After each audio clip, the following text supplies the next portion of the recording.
প্রতিদিন রাত ঠিক ৩টায় আমার ফোনে একটা অচেনা নাম্বার থেকে কল আসে। প্রথম দিন ভাবলাম ভুল, দ্বিতীয় দিন কনফিডেন্স, কিন্তু তৃতীয় দিনে আমি যখন কলটা ধরলাম, ওপাশ থেকে শুধু একটা কথা শোনা গেল, তুই কেন বেঁচে আছিস। এরপর থেকে এতদিন ঠিক ৩টায় ওই কলটা আসতে লাগলো। কখনো কোনো নাম নেই, কোনো নম্বর নেই, শুধু লেখা থাকে আননোন কলার। আর প্রতিবার একই প্রশ্ন, তুই কেন বেঁচে আছিস। আমি ভয় পেতে শুরু করলাম, ঘুমাতে পারতাম না, কারণ ওই গলাটা কেমন যেন চেনা লাগতো, কিন্তু মনে করতে পারতাম না কোথায় শুনেছি। একদিন ঠিক করলাম আজ আমি কলটা রেকর্ড করব। রাত ৩টায় ফোন বেজে উঠল। আমি রেকর্ড চালু করে কলটা ধরলাম।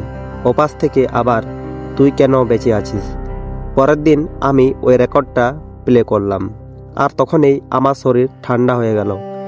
ওই গলাটা আমার নিজের গলা। আমি বিশ্বাস করতে পারছিলাম না। আবার শুনলাম, একই, একদম একই।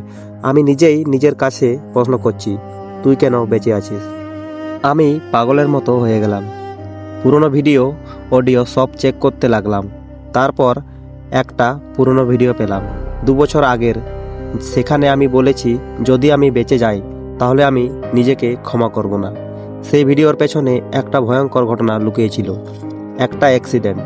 আমি বেঁচে গিয়েছিলাম, কিন্তু আমার বেস্ট ফ্রেন্ড মারা গিয়েছিল। হঠাৎ আবার ফোনটা বেজে উঠল।